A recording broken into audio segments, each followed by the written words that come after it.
y difundimos además de manera semanal, denominado Ratio Iuris. A partir de este momento, ya en condiciones, vamos a dar inicio al presente conversatorio para efectos de poder realizar lo que nosotros habíamos previsto. Para ello vamos a iniciar con nuestra presentación habitual, la que nos va a permitir el dar inicio al presente evento. Agradeciendo una vez más a las personas que están conectadas a través de la red, tanto del Facebook como también a través de el YouTube y bueno, las demás plataformas como el TikTok, que también hemos visto que se está dando muy buenos resultados.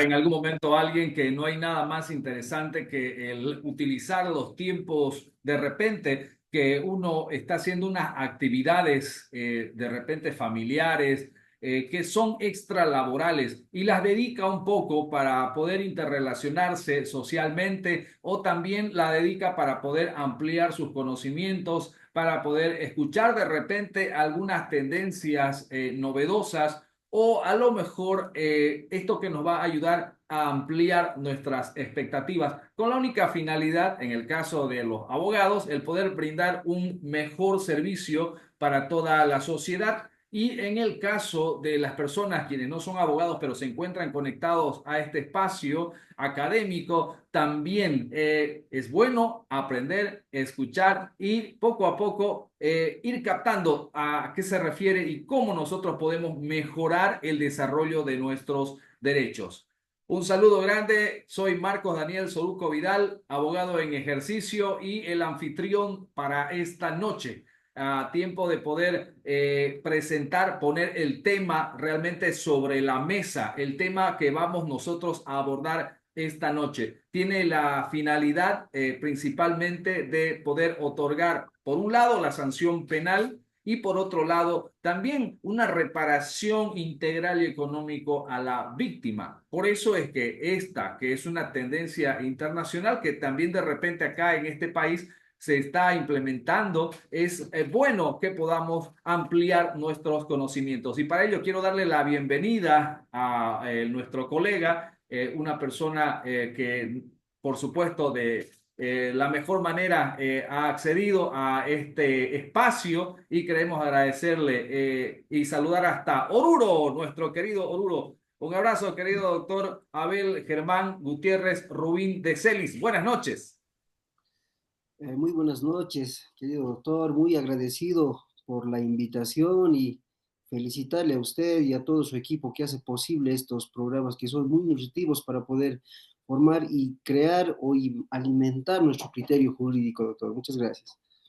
Gracias, querido doctor. Bien, para las personas que están conectados, voy a indicarles que el doctor Abel Germán Rubín de Celis, además de ser un abogado licenciado por la Facultad de Derecho y Ciencias Políticas y Sociales de Oruro, también tiene el título en provisión nacional, además es abogado litigante, ha sido asesor jurídico del sindicato urbano también de 2016 hasta el presente, es director de posgrado del Colegio de Abogados en Oruro, es cofundador de la Asociación Profesionales Abogados Penalistas de Oruro, con diplomados en educación superior por la Universidad Pública de El Alto, diplomado penal y procesal penal de la gestión 2019, diplomado en procesal penal con mención a la ley 1173 de la gestión 2020, con diplomado en materia constitucional de gestión 2020 también, con una maestría en materia penal y procesal penal por la Universidad Nacional Siglo XX, asimismo conferencista, expositor de modo presencial y virtual de los temas que constituyen o constitucionales penales a nivel nacional respecto a temas muy importantes. Además, es vicerrector de la Escuela de Posgrado de La Paz desde la gestión 2021 y, por supuesto, actualmente del CEO, ¿no? De la Escuela de Posgrado Atenea, también de Oruro, y tiene libros publicados como por ejemplo obras tan importantes como Riesgos Procesales, como Presupuestos de la Detención Preventiva de 2024. Con todo esto, nosotros estamos muy contentos realmente de poder contar con su presencia y más que todo poder abordar este tema que ya hemos puesto sobre la mesa, porque es de interés general, no solamente de nosotros los abogados, sino también del conjunto de la sociedad que no cree muchas veces en la justicia. Sin embargo, nos plantea una salida a partir de esta justicia que es restaurativa, que es restauradora. Bueno, con estos antecedentes le damos la bienvenida, querido doctor, y vamos a poner en pantalla, por supuesto, la pizarra. Le cedo la palabra. Muchas gracias, queridos colegas, amigos, seguramente muchos estudiantes y también la ciudadanía presentes en esta hora virtual. Felicitarles a todos ustedes porque a pesar del trabajo, de las horas de la jornada laboral, que es muy pesada hoy en día, se sacan un tiempo a fines de poder alimentarse jurídicamente y ampliar sus conocimientos. Esta noche nos ha tocado exponer un tema que no es muy conocido de repente y tampoco usado habitualmente en las aulas o en las audiencias en materia penal o constitucional. Hablamos exclusivamente de la justicia restaurativa en el proceso penal. Al momento de empezar, debemos entender en nuestra siguiente diapositiva eh, que el marco teórico respecto a la justicia restaurativa en el proceso penal, el siguiente, por favor, doctor Sorico, esa, debemos entablar en principio referente al marco general. ¿Qué estamos hablando de una justicia restaurativa? Esta noción, este criterio jurídico más o menos se basa, o exactamente se basa, en poder apuntar quizás la rehabilitación de la víctima enfocada a cuál es el daño ocasionado a la misma, en vez de dedicarnos, como habitualmente sucede, en castigar al delincuente. Es decir, estamos más abocados a poder establecer cómo podemos recuperar y restaurar a la víctima que en encarcelar al delincuente. Este criterio aparece aproximadamente en los años 70 con esta idea de poder frenar todas las actividades delincuenciales que se estaban ocurriendo al presente, en ese entonces. Cobró mayor relevancia esto en la época de los 90, cuando se determinó que el hacinamiento carcelario, que en entonces ya existía, se podía definir que no andaba operando adecuadamente el sistema jurídico penal. Encarcelar a todos los delincuentes no era la respuesta correcta a fines de poder hacer un castigo o más o menos plantear un castigo a toda la delincuencia existente. Su origen más o menos se basa exclusivamente en los pueblos indígenas de Canadá, donde al igual que quizás en nuestra jurisdicción ordinaria, jurisdicción más bien ancestral, había maneras como para corregir este tipo de delitos de manera que puedan enfocarse en resolverlos internamente sin acudir a la justicia ordinaria. Claro reflejo tenemos en nuestra legislación es el deslinde jurisdiccional que establece esos modos de poder definir o poder castigar estos delitos que se hubieran ocurrido. Obviamente estos delitos tienen que ser, o estas faltas a la moral también, podemos llamar así, tienen que ser no gravísimas. No podemos aplicar esta justicia restaurativa en unos delitos que inmiscuya en un daño, una afectación moral gravísima, por ejemplo, por decir una violación, un asesinato, pero sí de repente se puede establecer en este tipo de delitos patrimoniales o lesiones donde no existe una lesión grave o una afectación gravísima al bien jurídico protegido. Para empezar, debemos tomar claro que la justicia restaurativa no se puede aplicar a delitos gravísimos. Sus definiciones a lo largo del tiempo se ha señalado por varios autores en la cual coincidían en señalar de que efectivamente no pueden aplicarse al tema, a la gravedad de los delitos. Existen definiciones muy sobresalientes como para señalar que restaurar, según el Diccionario Real Académica de la Lengua Española, consiste en reparar, renovar, volver a poner en algo el estado que antes tenía. Algunos expertos se inclinan por el adjetivo de justicia conciliativa o conciliadora. Por estos términos tienen el inconveniente que deja fuera ciertos programas que no tienen una medida conciliadora.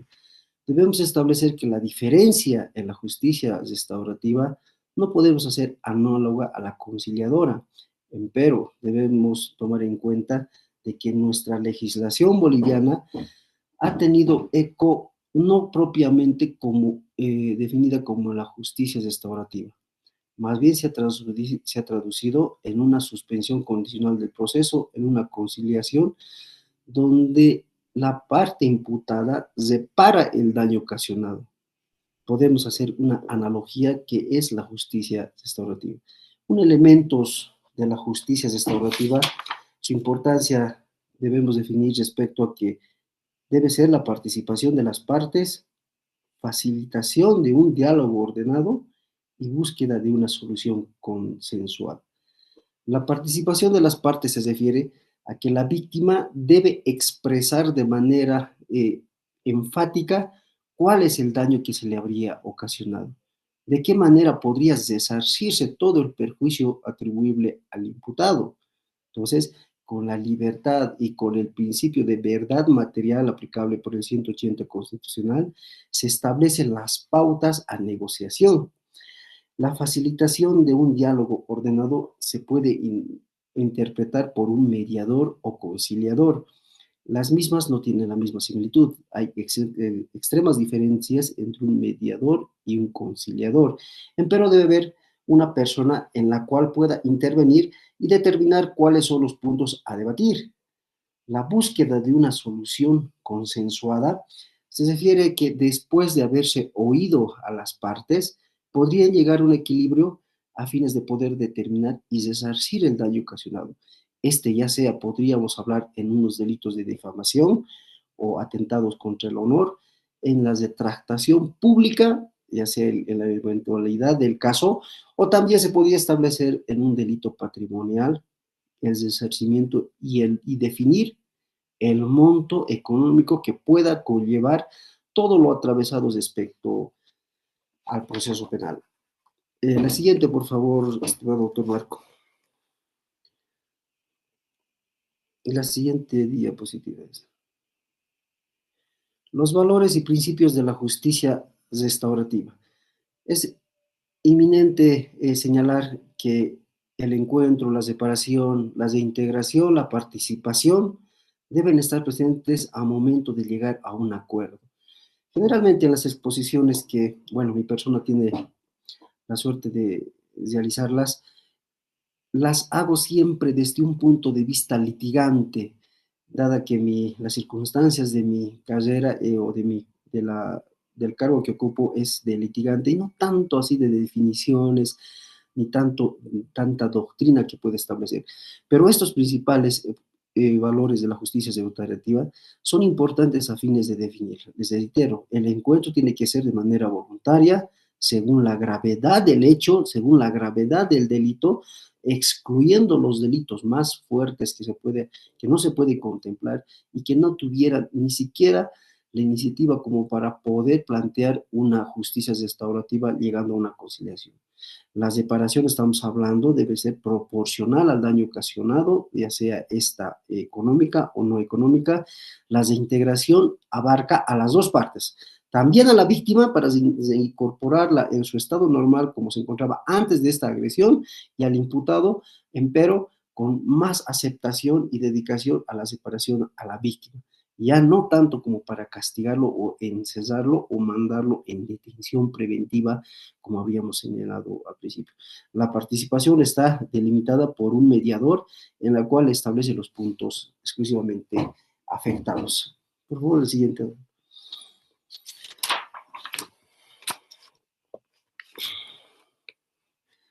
No debemos olvidar que la justicia restaurativa prefiere que la mayoría de los actos delictivos se manejen con una estructura cooperativa que incluya a los más impactos por la transgresión como grupo que provee apoyo y hacer asumir responsabilidad. Esto engloba a todas las actividades y responsabilidades que puedan tener las dos partes. Fines de la justicia restaurativa. Según la tratadista Carmen Edilia Rojas, señala los siguientes fines más importantes: reparar el daño integralmente ocasionado, humanizar las penas y disminuir la población carcelaria. Como habíamos señalado, décadas atrás ya se podía avisorar que las cárceles de un tiempo a esta parte estarían en grave hacinamiento. No es correcto aplicar una detención preventiva o un encarcelamiento, una condena para todo tipo de delitos. En un estudio del año 2010, por ejemplo, en Estados Unidos se ha determinado que existirían 300.000 habitantes y que el 3% de esa ciudadanía tenía problemas judiciales. Imagínese atender más o menos 300.000 casos por el órgano judicial de ese país. Sin duda podría colapsar los juzgados, las audiencias, etc. Es decir, lo que nos referimos a esto, que debemos buscar medidas alternativas a no llegar siempre a un juicio oral, según la proporcionalidad de los hechos.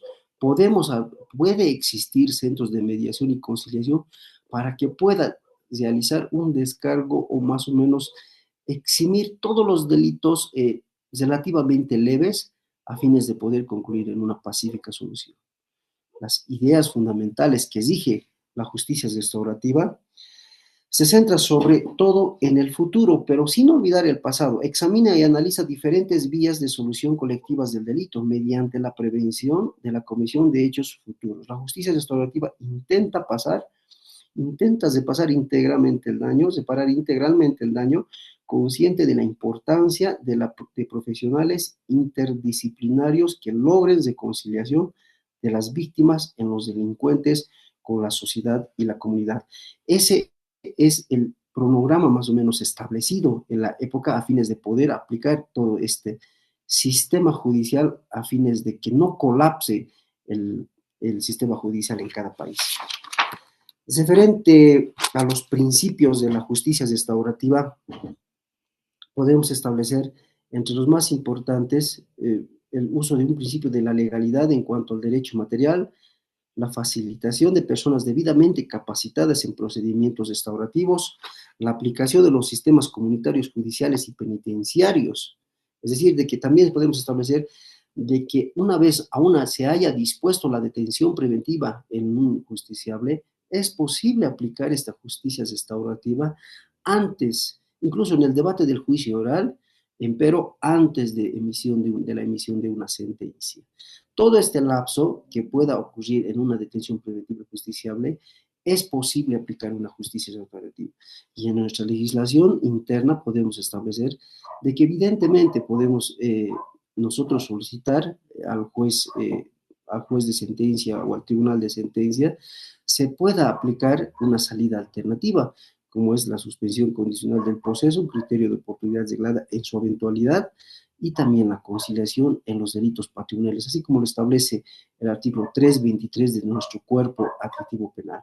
Pero si se puede realizar en etapa de juicio oral, es mucho más recomendable partir desde un principio cuando se está realizando un inicio de investigación ante el juez cautelar, mucho más en la etapa preparatoria que la misma en los delitos ordinarios o en el proceso ordinario dura aproximadamente 6 meses y no esperar en la instancia del juicio oral para aplicar esta justicia restaurativa, haciendo eco a el control convencional establecido y la jurisprudencia emitida por la Corte Interamericana de Derechos Humanos. Para hacer las diferencias entre la justicia retributiva y restaurativa debemos tomar en cuenta claramente que la justicia retributiva establecía como prioridad castigar al imputado y al justiciable, dejando desamparada en cierta manera a la víctima.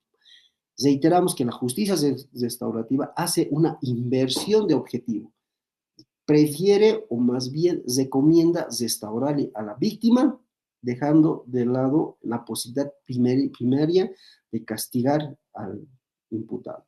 La justicia retributiva cesada en el ofensor fue diseñada para contestar a interrogatorios como qué ley resultó violada, quién la violó, cómo debe castigarse al autor. Esa sería hablando de la justicia retributiva. La justicia restaurativa, en cambio, se pregunta, ¿quién salió dañado? ¿Qué pérdidas sufrió? ¿Cómo podemos reparar su situación? Evidentemente, en la práctica jurídica no se entra tan al fondo a fines de poder establecer esta justicia restaurativa. Para la procedencia de una suspensión condicional del proceso, la norma nos establece de que deben marcarse en el artículo 366 y 23 y 24 de nuestro cuerpo adjetivo penal. Eso lo conocemos de sobremanera. Pero simplemente esto se limita a poder diseñar el monto económico a ser resarcido y no tanta la diferencia de qué manera está realizando la restauración a la víctima, la separación del daño. Generalmente estos tópicos se utilizan cuando estamos hablando de una conciliación o más bien de una suspensión condicional del proceso en delitos relativos a la ley 348, donde aplicando el control convencional en la Convención Salendo Pará y Sedao, establece que no solamente debe realizarse una firma a fines de poder realizar una posible conciliación, aunque la Convención Internacional no lo permite, pero la 348 establece la posibilidad de una conciliación. Y como tenemos en cuenta que las resoluciones debe aplicarse el principio pro homine, estableciendo la favorabilidad del imputado, es posible considerar en audiencia la versión de la víctima y las facilidades que tuvo el imputado para suscribir un documento con la misma. Y no solo limitarse a decir que se habría separado el daño, sino cómo se separó el daño, de qué manera la víctima se encuentra satisfecha y si al presente está restaurada todos los valores iniciales de la víctima. Entonces, no podemos hablar en estos aspectos en temas relativos a delitos patrimoniales, pero sí la 348 lo exige. Cuando este objetivo y el criterio de la justicia restaurativa se aplica con este mismo criterio de cómo resolvió el daño, cómo se restauró la víctima, simplemente a no limitarse de que se habría resarcido económicamente el daño, sino más bien de qué manera se lo habría realizado.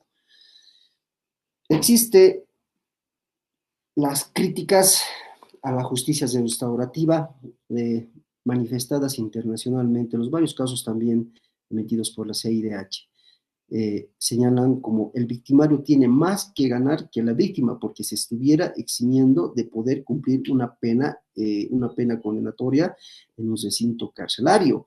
Esa es una crítica establecida de manera internacional. La concepción separadora de la justicia es utópica, es decir, de que otra crítica es la que les acabo de leer, referente a que la víctima jamás va a estar como se encontraba antes de la comisión del hecho. Sería utópica o ideal considerar ese aspecto. Es una crítica que ha tomado fuerza en los tratados internacionales respecto a este tema de justicia restaurativa. La justicia basada en la separación supone la privatización de la justicia penal, es decir, que también ha sido criticada porque si bien el imputado ha cometido un delito, empero con el poder económico podría eximirse de los resultados de los mismos. Esa es una crítica también que tenemos que tomar en cuenta a fines de poder establecer la justicia restaurativa. La justicia restaurativa es válida para los delitos no graves. Hemos hablado reiteradas veces que la justicia restaurativa no puede aplicarse a delitos exageradamente graves o gravísimos, como los delitos de asesinato, narcotráfico, homicidios o delitos que inmiscuyan la libertad sexual de cualquier ciudadano. Este tipo de delitos no se debe ni considerar a fines de poder aplicar la justicia de autoridad. Pero delitos patrimoniales contra el honor o delitos de escasa relevancia social pueden generar la aplicación de este criterio jurídico. Por favor, el siguiente, mi estimado doctor.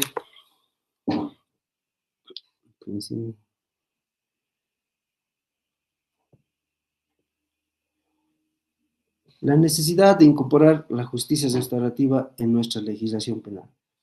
A partir de febrero 2009, cuando nuestra Constitución Política del Estado entró en vigencia, evidentemente incluyó esta justicia restaurativa con el nombre de poder conciliar las partes en cualquier instancia del proceso antes de la emisión de una sentencia. Y el cuerpo adjetivo penal, así como el Código Especial de Niño, Niña, Adolescente, ha hecho eco a fines de poder establecer la separación integral del daño con las características les había referido. Nuestra condición política del Estado es contemporánea.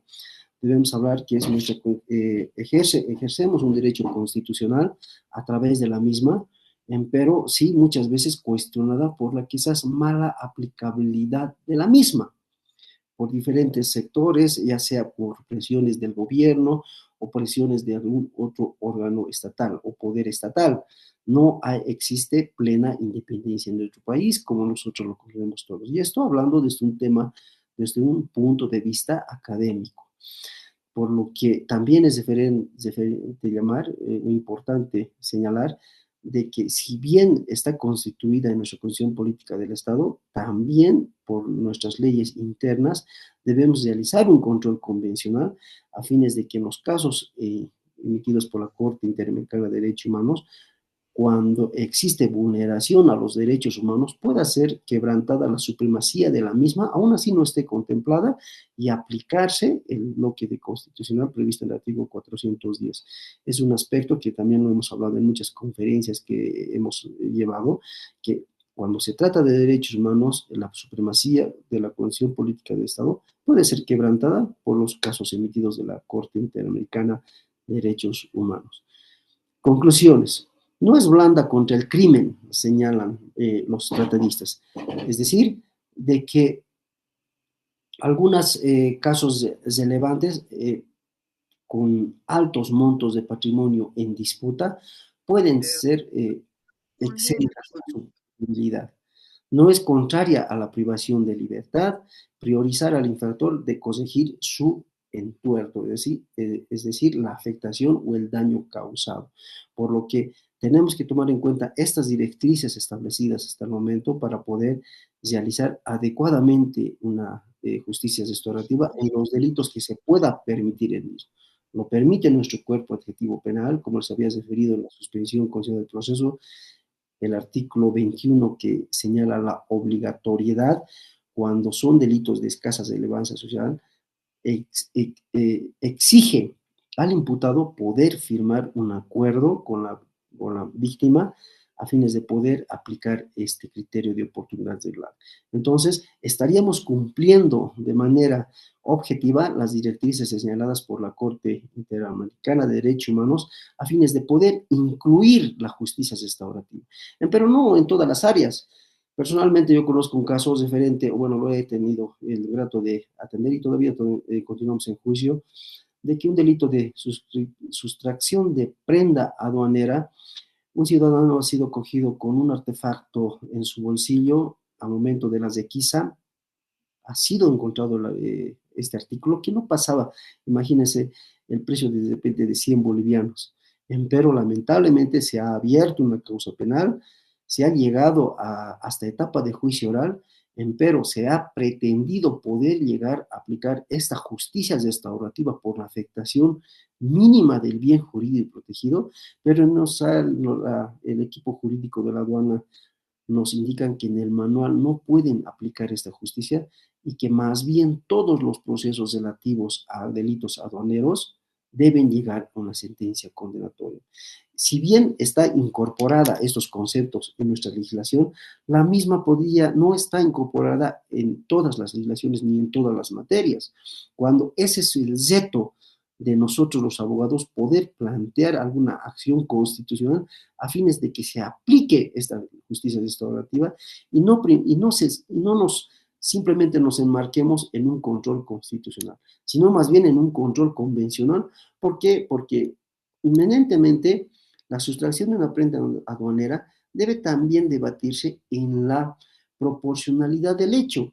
No sería lo mismo, por decirles, hurtar o robar algunos fardos de mercadería de la aduana que se encontraban en un camión, que intentar sacar un objeto o un artículo que podía caber en el bolsillo de una persona. No es correcto el criterio de llegar todos los procesos a un juicio oral y a una condena. Así estamos colapsando incluso el sistema jurídico en cada distrito con ese criterio cerrado de no poder aplicar la justicia restaurativa en todos los aspectos de nuestra legislación. Algunos países miembros de la CIDH determinan la aplicabilidad de la proporcionalidad del bien jurídico protegido, aplicando esta justicia restaurativa para evitar llegar a un juicio oral. Porque precisamente es el reto de todos nosotros los ciudadanos, de nosotros los abogados, de poder corregir y realizar o más bien entablar una jurisprudencia para que pueda determinarse estos casos y evitar un juicio oral. La siguiente, por favor, doctor Chonico.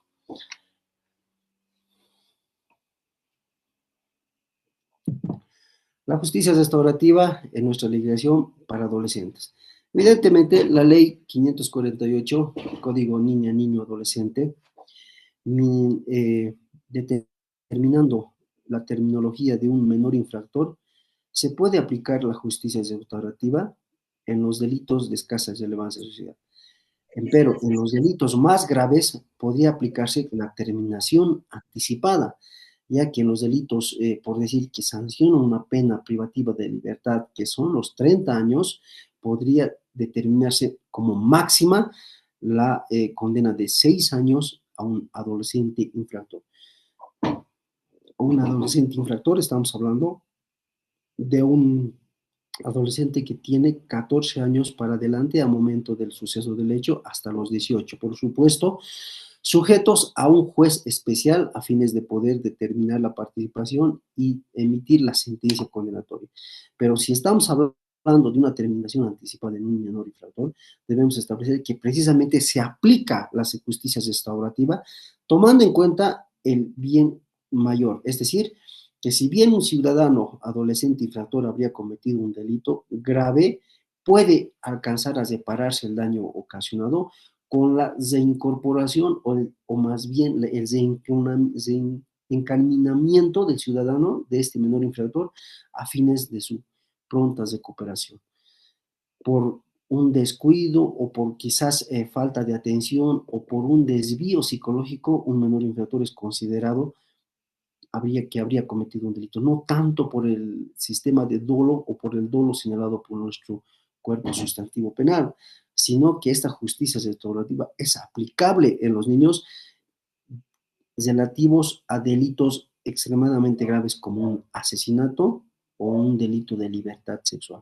Y en los delitos de patrimoniales o de delitos contra el honor, no se puede aplicar una restricción de libertad o una detención preventiva para los niños, porque precisamente este código niño, niña, adolescente asume los criterios internacionales de que esta persona está en formación y el reencauzamiento puede ser avisorado.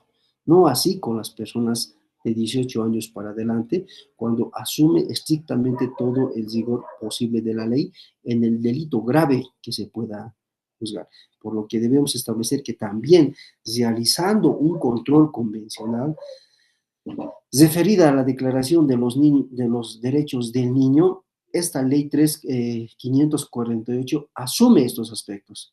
No obstante que la Declaración de los Derechos del Niño asume que la niñez se establecería o abarcaría hasta los 18 años de edad.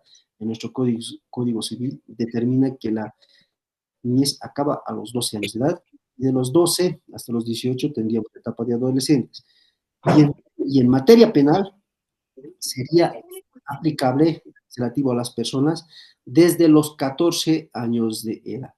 Ya les he reiterado, hasta los 18, sujeto a un juez especial en la materia. El siguiente, por favor, doctor Soruco. Justicia restaurativa en nuestra legislación penal. Habíamos hablado anticipadamente de que la conciliación, suspensión condicional del proceso, el artículo 21 del Código de Procedimiento Penal, asemeja el paradigma de esta justicia restaurativa.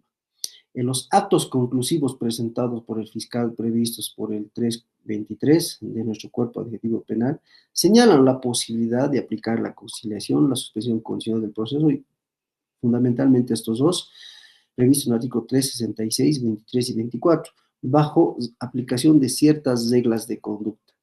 Es importante enfatizar de que no se puede limitar a cumplir el requisito de estas dos salidas alternativas a simplemente firmar un documento recibiendo un monto de dinero, sino enfatizar de qué manera se ha separado el daño ocasionado, cuál es la conducta del imputado y, por supuesto, el sometimiento de unas reglas de conducta, priorizando el interés superior de la víctima. El artículo 21, si bien no está en el catálogo establecido por el artículo 323, sino independientemente en el artículo 21 del Código de Procedimiento Penal, establece la posibilidad de aplicar este criterio de oportunidad reglada, firmando también con estas características en favor de la víctima la separación del daño material o inmaterial que se pueda haber afectado, priorizando las condiciones de estabilidad a la víctima. La siguiente, por favor, doctor Zurico.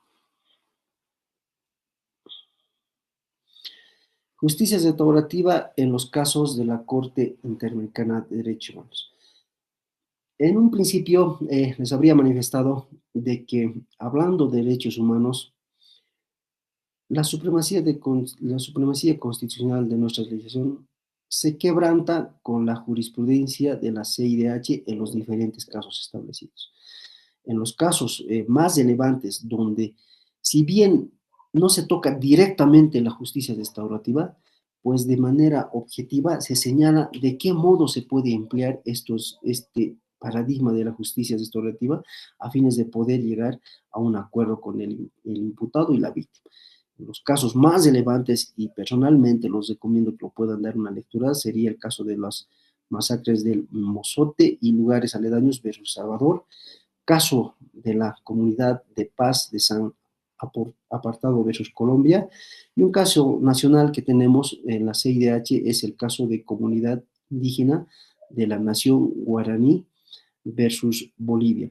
Entonces, en estos casos, ustedes, queridos colegas, compañeros y estudiantes, van a poder establecer los tópicos y el criterio que maneja la CIDH y por ende, por ese control convencional que debe ser aplicable mediante el 410 de la Constitución Política, está la legislación boliviana en la obligatoriedad de asumir las directrices de la Corte Interamericana de Derechos Humanos. Desde el caso Hellman versus Uruguay, debemos establecer de que ante la contradicción o contrariedad de la ley interna con la jurisprudencia de la Corte Interamericana de Derechos Humanos, debe aplicarse la jurisprudencia internacional. Y desde el caso trabajadores cesados del Perú versus Perú, se establece que cualquier funcionario policial debe aplicarlo de carácter ex oficio, ni siquiera con las características de ultra petita ni extra petita, es decir, de que las partes ni siquiera deben poderla plantear en audiencia, sino el juez o tribunal debe aplicarle de manera directa, aún no haya sido solicitado. Por lo que es importante definir estos casos o dar una lectura de estos casos a fines de poder establecer más abundante fundamentación sobre la justicia restaurativa en casos de la Corte Interamericana de Derechos Humanos. La siguiente, por favor, doctor. Bueno, haciendo una rememoranza de todo lo señalado, debemos establecer que todos estos casos relativos a la Corte Interamericana de Derechos Humanos, relativos a la obligatoriedad de cumplir los paradigmas establecidos por la CIDH se ha cumplido de manera mediana, podríamos decirlo, no exclusivamente como justicia restaurativa, pero sí haciendo analogía con otros criterios, pero que podrían llegar al mismo fin, ya sea con la aplicación de la 348, la ley especial de niño, niña, adolescente, se puede aplicar en ciertos tipos de delitos a fines de poder establecer que sí, evidentemente, nuestra jurisdicción y nuestra legislación, nuestro país, cumple todas estas expectativas sobre la comisión, o más bien de la jurisprudencia por la CIDH. Estimado doctor Soruco, creo que hemos abarcado de manera muy ágil todo lo establecido por la justicia restaurativa, por lo que les ruego, desde repente tenemos algunas interrogantes con el foro, en el foro. Gracias, doctor. Evidentemente el tema es bastante amplio, sin embargo, este vistazo bastante rápido, como usted indica, que se ha realizado, ha satisfecho muchas cuestionantes que de repente tenían varios colegas. Y me sumo además porque me parece interesante esta tendencia internacional, como nosotros lo habíamos entendido, que está adaptando este país, ¿no? Es decir, esa plurinacionalidad además se abre para la oportunidad de, en hechos de escasa relevancia social, se pueda permitir también reparar integralmente el daño a las víctimas, mientras que también se pueda disponer de una sanción penal o la suspensión condicional del proceso. Por eso me pareció interesante, toda vez de que si bien ha recibido modificaciones la ley 1173 con referencia al artículo 23, por ejemplo, cuando todavía está en la etapa preparatoria, ¿no? O incluso hasta en juicio oral se podría realizar esta posibilidad de la suspensión condicional del proceso, pero cuando ya esta llega a una sentencia, por ejemplo, estamos hablando ya de una suspensión condicional de la pena en la cual la reparación integral del daño de repente ya no sería una finalidad, toda vez de que tenemos posterior a la ejecutoría de la sentencia, el proceso de reparación integral del daño, en la que sí se puede ver de manera objetiva el desarrollo de cómo poder cuantificar, de cómo poder trasladar también el daño ocasionado, ¿no? Y repararlo económicamente. Entonces, sin embargo, para todo lo que es anterior al trámite, anterior al proceso, es definitivamente bastante válido y es una negociación lógica, jurídica, que debe de hacer el abogado con los fiscales de materia o las autoridades jurisdiccionales. Muchas veces se malinterpreta, es que está negociando, dice. No es que esté negociando de repente con dinero ni nada. De lo que se habla es de la aplicación de la justicia cuando la misma justicia nos permite el utilizar esta figura. Gracias, querido doctor. Abel, importante la ponencia. Voy a dar la palabra, por favor. Hay colegas que me están solicitando y yo les invito a que puedan levantar la mano virtual para efectos de que se les pueda conceder la palabra y poder realizar alguna pregunta respecto al tema principal, ¿no? Y de esta manera abordar. Entiendo que está Gracias. solicitando el doctor David, Por no sé si favor, me puede ayudar. Adelante, doctor, doctor, buenas noches. ¿cómo está, doctor? Muy buenas noches y un gran saludo aquí al colega Abel Gutiérrez por su ponencia. Y hablando de este tema que es últimamente un tema bien relevante ante el ámbito jurídico, yo me preguntaba en el entendido de que si estamos hablando de justicia restaurativa, debemos hacer énfasis que la ley 1390, que es la ley que fortalece la lucha contra la corrupción, pues nos habla también acerca de lo que es la justicia restaurativa. Y más propiamente, en el artículo 35 cuater, nos habla de la derivación a programas de justicia restaurativa y el artículo 35 ter nos dice disponibilidad de la acción penal pública y nos dice que en los casos de corrupción o vinculados que no causen grave daño económico al Estado, los fiscales podrán disponer del ejercicio de la acción penal pública a través de la derivación a programas de justicia restaurativa. ¿Será que el colega nos puede un poquito explicar? Porque me parece algo novedoso y hay algunos tipos penales que están inmiscuidos dentro de la ley 1390, o mejor dicho, la ley 004. ¿Cómo se pueden llegar a activar esos mecanismos de justicia restaurativa? Muchas gracias.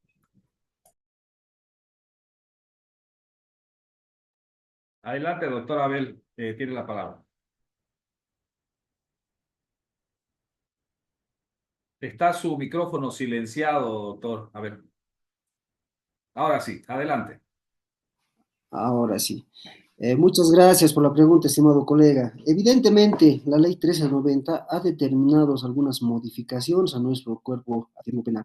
Y de lo que le estábamos hablando, y lo había señalado como una verbigracia, de que debe considerarse el bien jurídico protegido y la proporcionalidad de afectación al mismo. En un caso que estoy llevando a cabo acá en la ciudad de Oruro, les había referido que se habría realizado una imputación por la sustracción de prenda aduanera, que el artículo no pasa más de 100 bolivianos. No puede ser equiparado a hurto o robo de una sustracción de prenda aduanera, que estuviéramos hablando de un medio caso o varios fardos de ropa americana. Empero, en el catálogo de la aduana a poder aplicar esta justicia. Ese es el criterio que tenemos que trabajar los abogados. Tenemos que establecer más estas reformas del artículo de la ley 1390, poder ampliar el criterio y determinar si cuán efectivo es llevar a juicio este tipo de delitos. Lamentablemente ha sido promulgada la ley 1390 e involucra algunos delitos relativos a poder aplicar la justicia restaurativa, pero no se determina de manera eficiente, por lo que en este caso particularmente mi persona está analizando ya realizar una acción constitucional a fines de poder poner la aplicabilidad de esta justicia restaurativa por la afectación del mínimo, que en los casos que les he señalado en esta noche, en los casos emitidos por la Corte, de que debe aplicarse la justicia restaurativa en todos los delitos no graves, con preferencia a los delitos relativos patrimoniales contra el honor, que no sean gravísimos. Por lo que mi criterio es, estimado colega, que debe aplicarse esta justicia restaurativa en ese tipo de delitos. En los delitos relativos, incluso a corrupción, tendría que señalarse el bien jurídico protegido, a pesar que la ley 004 exime de poder aplicar cualquier salida alternativa. Pero creemos que debemos analizar el control convencional. El control convencional, como les habría mencionado, a partir del caso Trabajadores Cesados versus Perú, debe aplicarse incluso de carácter ex oficio, y a partir del caso Hellman versus Uruguay, debe aplicarse con preferencia, ya sea incluso la Constitución Política del Estado. Mucho más en este caso podemos sobreaplicar a la ley 1390, mi estimado colega. Gracias, buenas noches. Buenas Doctor, noches, por favor. previamente, Buenas noches. muy buenas, perdón, Buenas noches, previamente, quiero participar. por favor, solamente quiero aportar con algo en este curso que es bien importante para cada uno de nosotros, que tal vez el colega no me ha llegado a satisfacer, ¿no? Es el artículo 35 de la ley 1390, que nos habla del artículo 35 bis, colaboración eficaz. En el inciso uno, taxativamente nos dice de que el fiscal puede solicitar al juez que se prescinda de la acción penal en materia de corrupción respecto de alguna de las personas imputadas cuando éste colabore eficazmente con la investigación y brinde información esencial para evitar la consumación del hecho o la perpetración de otros, desactivar organizaciones criminales, ayude a esclarecer el hecho investigado o brinde información útil para probar la participación de otras personas cuya responsabilidad penal sea igual o mayor a la del colaborador. Y así sucesivamente podemos establecer que el colabor eficaz en un hecho, por ejemplo, de uso indebido de bienes del Estado, lo que comúnmente ahora estamos atravesando.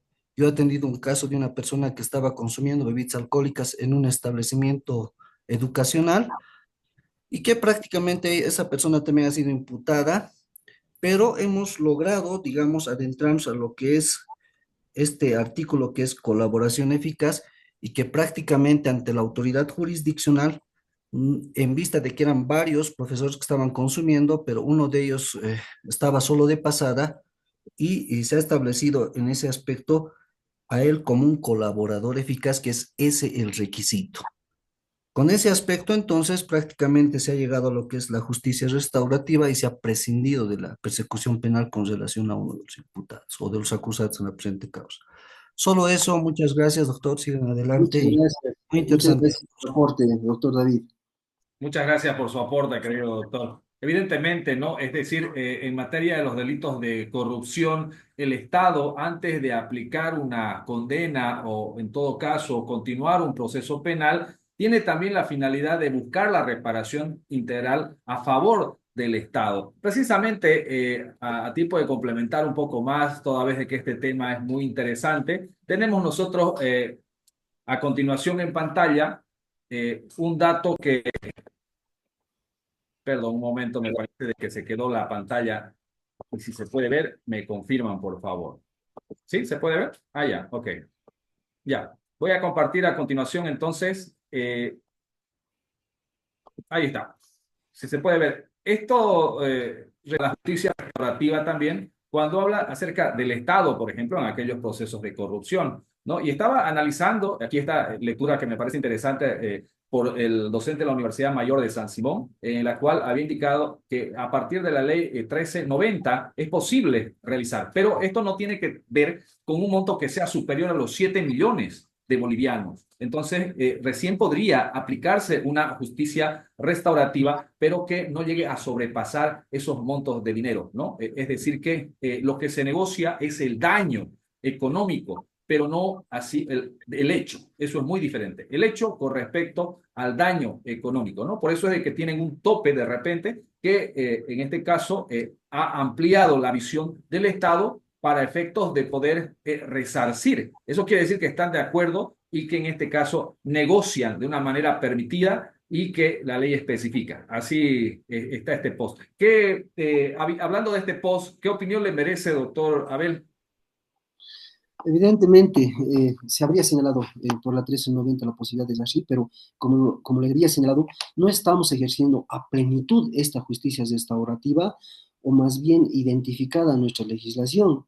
Es decir, en el ejemplo que usted refiere, existe un quantum de monto de dinero que puede aplicarse a la justicia restaurativa. Empero, como en el caso de verbigracia que hemos señalado, la aduana en su manual de funciones no le establece poder llegar a una conciliación en ningún caso relativo a su extracción de prenda aduanera. Entonces, son aspectos que debemos debatir y debemos plantear incidentalmente al juez o tribunal de sentencia a fines de su aplicabilidad. No obstante a eso, tenemos que tener, a realizar los recursos correspondientes en caso de la negativa y acabando con la legislación interna, llegar, ¿por qué no?, a la Comisión de la Corte Interamericana de Derechos Humanos a fines de poder restaurar este derecho, de no llegar a una instancia de juicio oral ni a una condena por un delito que puede ser restaurado, cuando mucho más si estamos hablando de un delito patrimonial o relativamente económico, como el ejemplo que se refiere, doctor. Vemos acá unas preguntas que realizan también en el texto, el cuadro de diálogos de esta plataforma, donde dice, doctor, en un proceso ordinario se establece en juicio que el acusado habría cometido el hecho cuando era menor de edad. El juzgado ordinario puede condenar a un menor infractor o debería declinar la competencia y que la jurisdicción especial, el juez de la niñez y adolescencia, sea quien juzgue. Bueno, este tema no realmente no va a lo que nosotros hemos convocado esta noche, ¿no? Respecto a la reparación integral del daño, pero lo que sí se ha visto que la justicia restaurativa también está enfocada referente a el niño, niña, adolescente, ¿no? Precisamente porque es infractor, más no es un delito.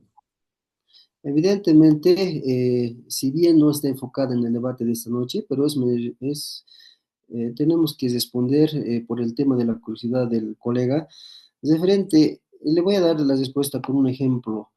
Nosotros hemos atendido un caso de violación cuando el infractor tenía, o más bien el justiciable tenía aproximadamente 16 o 17 años de edad. la denuncia se ha realizado 4 o 5 años más tarde. Por supuesto, se ha emitido una imputación formal con esta famosa perspectiva de juzgamiento de género, etcétera. Se lo ha aprendido, se lo ha llegado a instancia de juicio oral, empero nosotros hemos incidentado referente de que cuando se habría cometido el delito, el mismo era menor de edad. Otra cosa es cuando se haya denunciado y se haya establecido o activado el procedimiento ordinario. Empero, debemos tomar en cuenta que si se ha cometido el delito cuando el menor infractor tenía la minoría de edad, inminentemente debe ser juzgado por un juez especial. Irrelevantemente cuando se haya denunciado o se haya activado la justicia ordinaria. Por lo que respondiendo al colega abogado, se puede establecer de que debe plantearse un incidente para que se pueda emitir actuados a la brevedad ante el juez especialista por la minoridad de edad en el momento que se ha realizado el delito para su investigación. Acá vemos otra duda y nos indica una consulta. O las personas que se adhieren a la justicia restaurativa no tienen sentencia y por ende quedan libres de antecedentes penales, es la pregunta. En nuestra norma adjetiva penal establece que los antecedentes deben ser registrados en el certificado de ZEJAP cuando se haya aplicado una salida alternativa de suspensión condicional del proceso y también no se puede asemejar esto como un antecedente penal. El único antecedente penal valedero podemos establecer que es una sentencia condenatoria y eso también puede ser presupuesto para la aplicación de una medida cautelar en un proceso penal, porque una sentencia condenatoria inmiscuye tener una condena al margen de poder beneficiarse del perdón judicial o suspensión condicional de la pena. Empero, si se aplica una salida alternativa, ya a excepción del procedimiento abreviado, esta no puede ser considerada como un antecedente penal. ¿Por qué? Porque estuviéramos vulnerando precisamente la presunción de inocencia como una garantía, principio y finalidad de nuestra ciudadanía. Aquí tengo una pregunta muy interesante. Esto viene del YouTube. Nos dice, con exactitud, la solicitud de la justicia restaurativa es un incidente, es una excepción, es una salida alternativa. ¿Cómo podemos plantear al fiscal para negociar? ¿Lo hacemos con memorial o lo hacemos oralmente en audiencia? Esa es la pregunta. Podemos llamarlo de ambas cosas. Podemos incidentarlo en etapa de juicio oral, también lo podemos plantear en etapa preparatoria o también acogernos como una salida alternativa de la suspensión condicional del proceso, la conciliación o el criterio de oportunidad regular. Si estamos atravesando en la etapa preparatoria, podemos solicitar al juez o al Ministerio Público por las reformas establecidas por la ley 1390 y 1143, los jueces o la autoridad judicial o fiscal tienen la obligatoriedad de poder llamarnos a conciliación a las partes.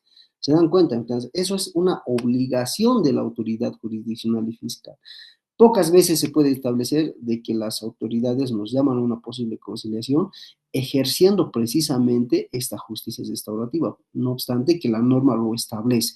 Empero, ante esa falta de llamado de la autoridad, nosotros podemos llamar a una audiencia de conciliación y establecer con el juez conciliador o también con el fiscal conciliador los puntos a debatir relativos a todo lo explicado en esta noche. Cómo se habría reparado el daño o de qué manera se pretende reparar el daño al margen de establecerse solo económicamente. Si estamos en la etapa preparatoria, podemos solicitar con un memorial al fiscal para que nos citen y podamos disolver este tema. En etapa de juicio oral podemos hacerlo también ante el juez para que pueda mediar los aspectos confrontados. Es decir, en cualquier etapa lo podemos realizar, empero antes de que se dicte sentencia. En juicio oral podemos hacerlo como un incidente, cuando ya se haya resuelto podemos plantearlo al juez o tribunal de sentencia a fines de la extinción de la acción en su caso, querido doctor. Acá encuentro una pregunta muy interesante, esto viene de Facebook. Se habla de la reparación del daño ocasionado a la víctima. como una medida para poder entender la justicia restaurativa. En cualquiera de los escenarios, ¿quién hace el cómputo? Porque dice que la mayoría de las veces la víctima hace sumas estrepitosas, montos de dinero elevados, ¿no? Algo de imposible cumplimiento para que no se pueda desarrollar esta aplicación de la justicia. Entonces, ¿quién realmente es la persona que hace esta cuantificación del daño? ¿O es que el juez nomás le va a meter? Así más o menos nos dicen en Facebook. Sí, sí, sí, evidentemente, es muy interesante la pregunta. Es cierto que en las prácticas diarias, cuando se llama una conciliación, generalmente los abogados señalan unos montos elevados, pero precisamente habíamos mencionado los elementos que componen la justicia restaurativa y la aparición y la mediación de una persona que pueda determinar primero cuál es la afectación del daño, de qué manera podría separarse, cuánto inmiscuye económicamente el daño ocasionado, relativamente en esa proporción podría llegarse a un acuerdo. Generalmente los fiscales conciliadores optan por la decisión de unirse solamente con las partes, a excepción de los abogados, y de manera mediática, de manera más latente a las reacciones de la víctima, el fiscal determina la proporcionalidad del monto a ser subsanado, lejos de los intereses que puedan tener los abogados de las partes para llegar a un acuerdo.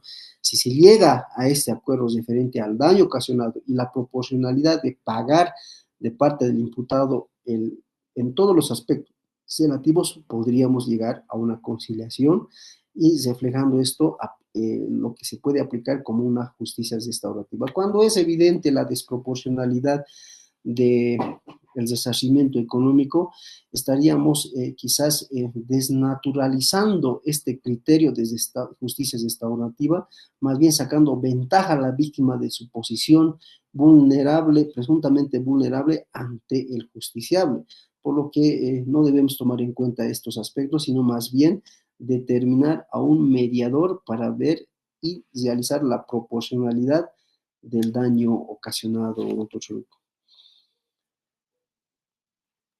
Gracias, doctor. Ya para ir concluyendo el conversatorio, que me parece muy interesante, una pregunta que más que seguro tenía que venirse o verse y llegar. Me voy a referir a los delitos de violencia de género. El delito de violencia familiar.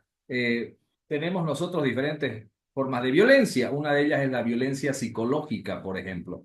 Hemos visto de que hay procesos penales que se instauran por un delito de violencia psicológica, lo adecúan o lo subsumen a un delito de violencia familiar o doméstica y se entiende que es un hecho aislado, ¿no? Esto podría ser también de alguna manera entendido o posible para la justicia restaurativa. Supuestamente se podría entender esto como un hecho de escasa relevancia social. Evidentemente, nuestro cuerpo sustantivo penal determina la probabilidad de iniciar una acción penal ante la violencia psicológica denunciada por la víctima. Esto debe estar plenamente corroborada con incluso peritos en la materia, con psicólogos y con una idoneidad demostrada a fines de poder determinar la afectación psicológica de la víctima. Pero la Corte Interamericana de Derechos Humanos y también la Convención Belén do Pará y Senado establecen la prohibición de poder llegar a una suspensión condicional de la pena con simplemente la suscripción de firmas, sino más bien ese criterio es de poder erradicar, sancionar y prevenir la violencia contra la mujer. En la práctica diaria podríamos establecer de que las partes en un punto del proceso penal llegan a un equilibrio para poder incluso retomar la vida en común. Muchas veces hemos visto incluso en la práctica diaria de que en la primera audiencia de medidas cautelares la víctima está sentada frente al imputado, pero al siguiente día está incluso en la oficina del abogado a fines de poder firmar cualquier documento para su liberación. Entonces, nosotros ejercemos plenamente ante esa probable conciliación y esa separación del daño ocasionado con los aspectos ya detallados, posibilidad de aplicar la suspensión condicional del proceso, empero determinando las reglas de conducta. Entonces, nosotros debemos tomar en cuenta que es probable poder realizar esta conciliación, no obstante que los convenios internacionales lo prohíben, pero la 348 abre esa posibilidad de poder realizar la conciliación. Les habría manifestado anteriormente de que debe cumplirse el principio pro homine. Todas las resoluciones emitidas por el juez o cualquier autoridad deben ser más beneficiosas al imputado. No obstante esto, escuchar la gravedad del hecho y la postura de la víctima en la audiencia de suspensión condicional de proceso, o ya sea de conciliación, que algunos juzgados lo realizan o algunos no, pero lamentablemente existe el presente de que algunos juzgados no quieren ni mencionar el tema de la posibilidad de conciliar, sino más bien quieren llegar a una sentencia condenatoria de manera inminente, por lo cual creemos que es un criterio sesgado. Nosotros estamos abiertos de plantear una aplicación de una suspensión condicional del proceso, en su eventualidad realizar las apelaciones correspondientes y posteriormente las acciones pertinentes, estimado profesor Rico. El debate se ha presentado, se ha planteado. Hay varios colegas que indican que en materia de violencia, evidentemente, todavía se puede discutir, toda vez de que el artículo 76 de la misma ley 348 habla acerca de las sanciones alternativas, ¿no? Como una de estas sanciones alternativas que de repente pueden posibilitar también De las orejas sí va a ser un poco más claro. la justicia, es decir, aquí tenemos el artículo 76, si salimos en la página, bueno, aquí vemos. La aplicación de sanciones alternativas en delitos de violencia hacia las mujeres, siempre que el autor no sea reincidente, se podrían aplicar estas sanciones, como por ejemplo, la pena impuesta no sea mayor a 3 años, ¿no? En cuyo caso puede ser reemplazada por una sanción alternativa de la señalada en la presente ley. Entonces, la autoridad jurisdiccional, ¿no?, puede aplicar una sanción alternativa también, y esto se puede entender también como la sanción, pero puede ir acompañada de la reparación integral del daño, querido doctor. ¿Cómo lo analiza usted? Debemos entender de que las sanciones alternativas previstas por el artículo 76 son aplicables a emergencia de un procedimiento abreviado o una condena. Es decir, solo se puede aplicar esto cuando el justiciable es condenado a 2 o 3 años de prisión. Entendemos de que solo así puede aplicarse estas sanciones alternativas.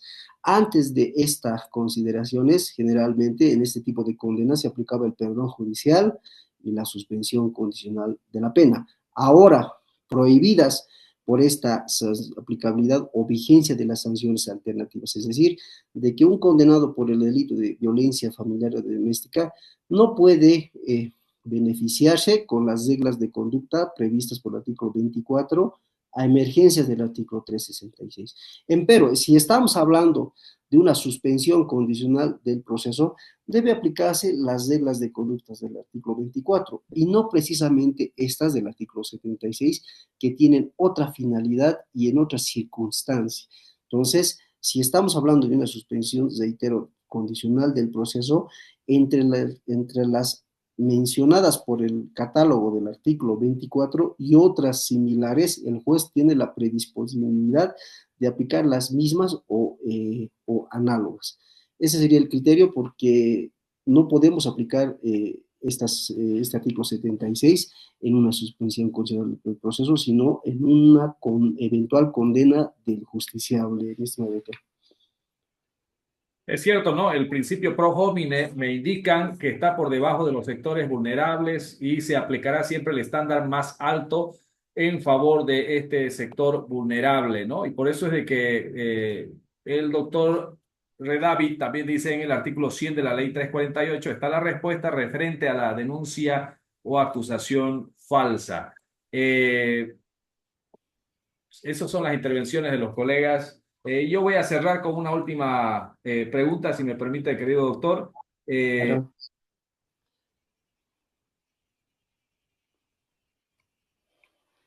La forma de aplicación, bueno, ya lo había indicado de la manera como se va a interponer, es decir, que esto se puede realizar como usted lo ha indicado, ya sea por escrito o puede ser también en la misma audiencia, ¿no? A partir de la oralidad, ¿no? Y esto puede ser a través de un incidente, ¿no? O en la misma salida alternativa, la suspensión condicional del proceso. Bueno, me parece de que la idea está bastante clara y si no tenemos alguna intervención, les invito para que puedan levantar la mano, de repente alguien más, algún dato, si no, vamos a dar por cerrado el debate de esta noche, agradeciéndoles, por supuesto, a todos por su participación. ¿Alguna recomendación, querido doctor Abel Gutiérrez? Algo más que de Eh, repente con su experiencia nos pueda alumbrar. claro, felicitarles a todos los presentes y las preguntas que se han realizado.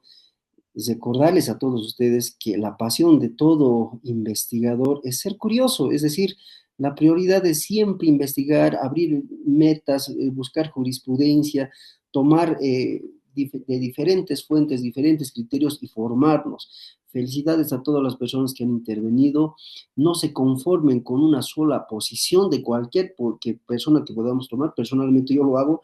A mí no me forma un criterio un solo libro, no me forma un criterio una sola sentencia constitucional, sino que la pasión de todo investigador es precisamente esto, realizar una investigación amplia, no creérselo absolutamente todo de cualquier libro o persona, sino seguir investigando del tema. Entonces, con esas recomendaciones y bajo la bendición de Dios, que siempre nos fortalezca, nos cuide de cualquier circunstancia adversa, mucho más en el lado de nuestro país que ustedes están pasando, doctor Soruco. Muchas bendiciones desde la ciudad de Oruro y agradecerle por la invitación, siempre prestos a poder colaborar con este tipo de eventos, doctor Soruco. Gracias. Muchas gracias, querido doctor Abel. Evidentemente, desde Oruro se da el tiempo para poder recibirnos y desde acá va un abrazo fuerte y caluroso hasta esas hermosas tierras. Y bueno, siempre le deseamos todo lo mejor y una vez más agradecidos con su presencia.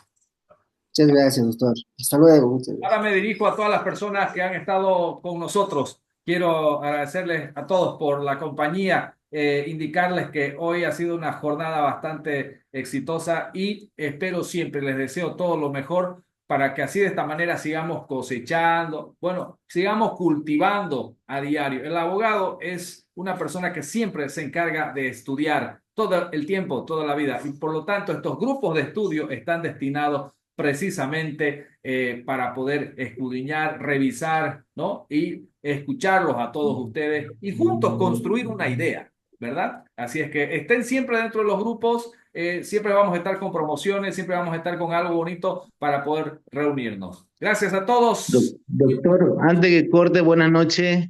Doctor, adelante. Saludos, hasta luego. Disculpe, muy agradecido por la capacidad de exposición del docente. Quería consultarle, mi doctor, cómo hacemos para seguir. Yo lo encontré en un grupo, pero me gustaría hacer parte, ¿no? de esa capacitación que hace permanente para que también me pueda inscribir. ¿Dónde podemos Claro que guiarnos? ¿A qué sí. página, doctor? Permítame, le vamos a decir el número de celular a las personas que aún se quedan que lo tienen al número de celular. Lo que pasa es que el enlace viaja por todos lados y no lo sabe. 750-18-696. 750-18-696. ¿Comprendido? Gracias, doctor, gracias. Gracias. Ya, Gracias a gracias. todos. Chao, chao. Un abrazo. Se los quiere mucho. Nos vemos Gracias. en el próximo curso. Chao, chao. Hasta luego. Hasta luego, doctor.